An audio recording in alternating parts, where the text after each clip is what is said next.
All right, here we are, ready for a day 3 video. I'm very excited. What do I want to talk about today? I want to talk about my sit spot thing that I did I guess it was kind of all last week. So for a while here in Chicago, we had like 40s to 50s degree weather in December into January a little bit. And I am really into permaculture. Like, I want to live in a community of people and have a permaculture system in place for mimicking nature in order to do less work to receive benefits from it, and then also to give back to the earth and just all live in this beautiful unity, wholeness, togetherness, and to live off the land and to be an herbologist or practice herbalism and use natural medicine and holistic practices to heal others and heal myself. And I love making balms and teas and tinctures and just all of that stuff. That's what I want so bad. So I love permaculture, very into permaculture. I think that is literally the future. That is the best way for us to be here on this earth, because we are mimicking patterns of nature. All of the plants and animals and wildlife and natural things are benefiting from this setup. Instead of like stripping the land, just having a grass, backyard and concrete, and not having natural plants that the wildlife locally can benefit from, and not having enough. Like, I love milkweed because of the fact that that's the only thing that butterflies consume, and they need that in order to live. And monarchs are, not in the best place in terms of population. So just raising awareness about that and getting people to turn their gardens into something that's more in line with permaculture. Even if you live in like a city, and just maybe taking, at least half of your yard and planting wild plants that the natural environment thrives upon, versus like just buying plants from Home Depot every year and then planting those and then ripping them out and then starting over. Like, some, plants you do have to plant every year, and I want to learn so much about plants and just how to use them for things like, stomach aches or cramps or headaches. And I just want to be a holistic herbologist, permaculture person, and just really, this is just who I've always been. And I'm also transitioning to veganism. So I was vegan for 2 years, 2016 to 2018, and it was really hard. And I did eventually go back, obviously, to eating meat. And I did have a lot of difficulties with food cravings and eating like low vibrational food for the past few years. I did have a time where I was gluten and dairy free to kind of help me reverse some health issues I had, because I found out I had PCOS, and that really helped me in a lot of ways. So I've been dairy free before, I've been vegan before, and now all of a sudden I just like can't even buy any food that is fast food for myself. I'm not craving it. I did this thing where I went to a fast food restaurant, like let's say Taco Bell, and got like my favorite stuff from there, and was like setting the intention, like, this is the last time I'm going to eat this food. Like, this is fulfilling my craving. And if I do eat it in the future, I'm not going to be like mean to myself about it. Like, things happen,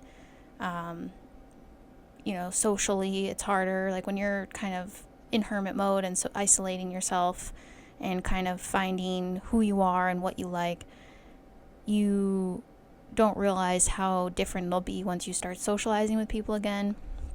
But if I find other fellow vegans and find people who are more into the natural world and preserving earth and being environmentally conscious and just allowing us to be more present and make conscious decisions about what we're doing to the earth.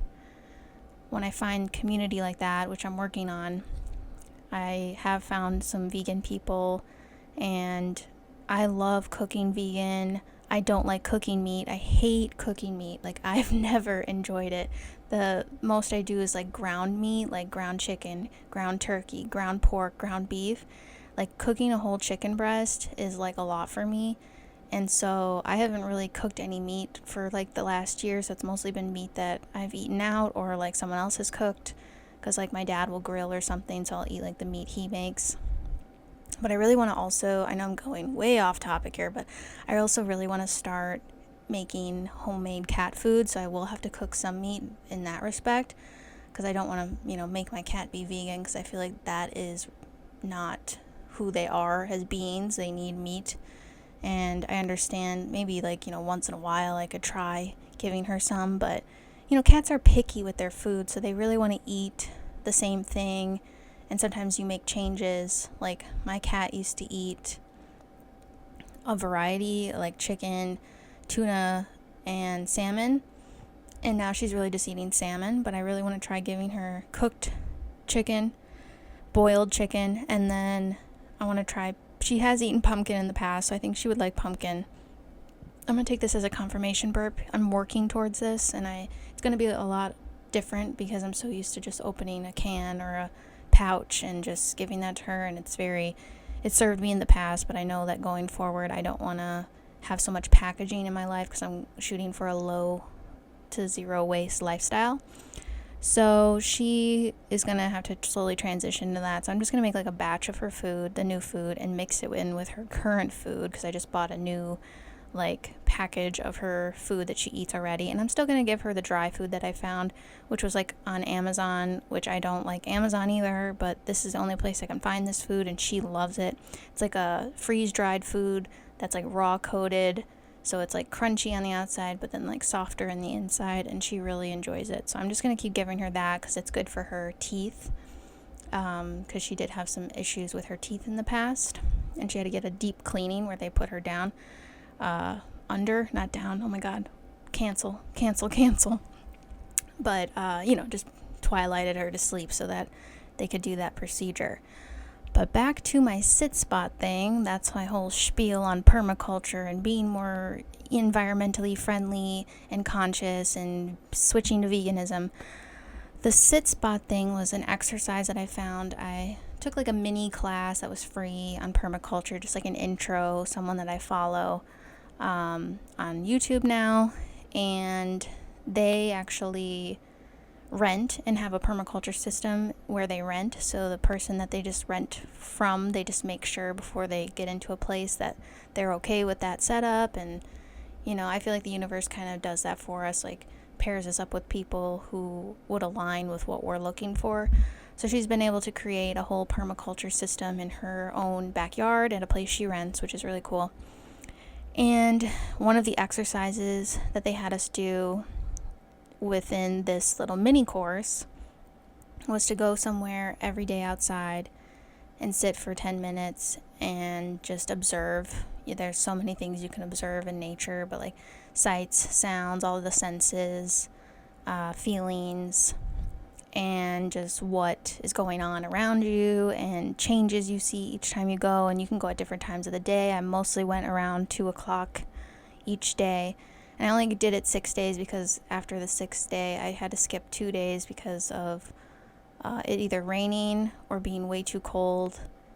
And there were a few days where it did rain and it was like sprinkling, and I just put down like a piece of, I actually had, my grandma drinks, Pepsi Zero or whatever, so I had the box from that. So I just put that on the bench that I would sit on and just write, as fast as I could, at least a page, sometimes 2. And just kind of observe what I see, how the weather is, how the air feels, how I feel, how the energy is and this is in the park in the city. So, the most natural place I have to really sit that's not just like my backyard, because I wanted to go somewhere at least out, and then I would walk around the park. So I spent about like a week and a half doing that with this new, very nice week of weather that we had in December into January, like I said. And so it wasn't too cold, and I had just gotten my new winter coat for Christmas. So yeah, it was like right like the day after Christmas basically. And I did that, and it was really fun and something good for me to kind of get back into exercising. And I don't know, it was kind of stirring up some creativity for maybe some poetry, just like how easy it is to like look at something, like any item, object, scene, and just, oh my, I think I got some throat chakra things going on. Just basically how you could just look at one simple item or scene and describe it and observe it, and you could write a whole like page or book about it. Basically, like everything has possibilities in it. So that really helped me open up to that a little bit more, because I've been kind of in this stuckness with creativity and allowing it to flow more. And I learned a lot in that respect, and it gave me a new perspective on a lot of things, and how simple daily habits like going to the same place every day to write can really impact you positively. And I really appreciated that exercise. I feel like it came to me at the perfect time, because it was so nice out that I was like, well, I don't really have an excuse. I should take advantage of this nice weather. And I had to go before a certain time because of sun going down earlier, around like 4:30, so I would just have to make the time, and I did. And there were a couple days where it was just too rainy. I could have gone with an umbrella, but I was just like, it's so cold and rainy. And then another day where it was just really freezing, and then I was going to go on my birthday, which was on Friday on the 3rd, and I was like, you know what, it's okay. I did 6 days. That's basically a week, because you're supposed to go do it a whole week. Now, what I'm going to do with those notes, I'm not really sure. I was thinking about writing them out and maybe posting them on Medium, which I might add to my links here on YouTube. It's like a blog-based writing platform where I find a lot of spiritual community there, a lot of people who write about spiritual stuff, but there's, you can write about anything on there. And it's really great because you just write articles, and people and peers just, comment, and they do claps instead of likes, and you can also make money on there. So I'm trying to build that a little bit more and write some of my personal experiences. So I might put that on there. And I just wanted to come on here and discuss that, because I feel like it would help someone else maybe who would be interested in doing an exercise like that. And I would say that you could do this.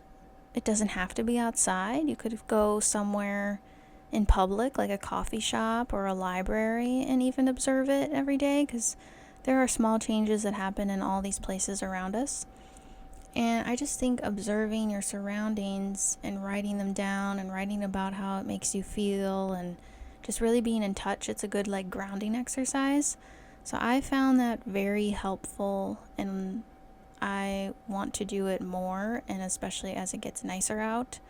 I want to do it with like the changing season. So this was kind of like a wintry one, and then I want to do a spring and a summer and a fall. So I'm going to do all of that, I think, and make it like a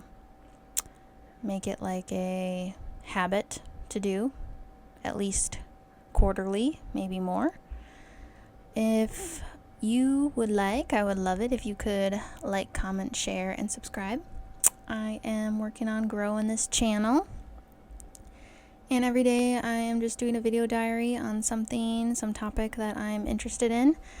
And then I am also open for business, neurodivination. My website is below and also in my bio here.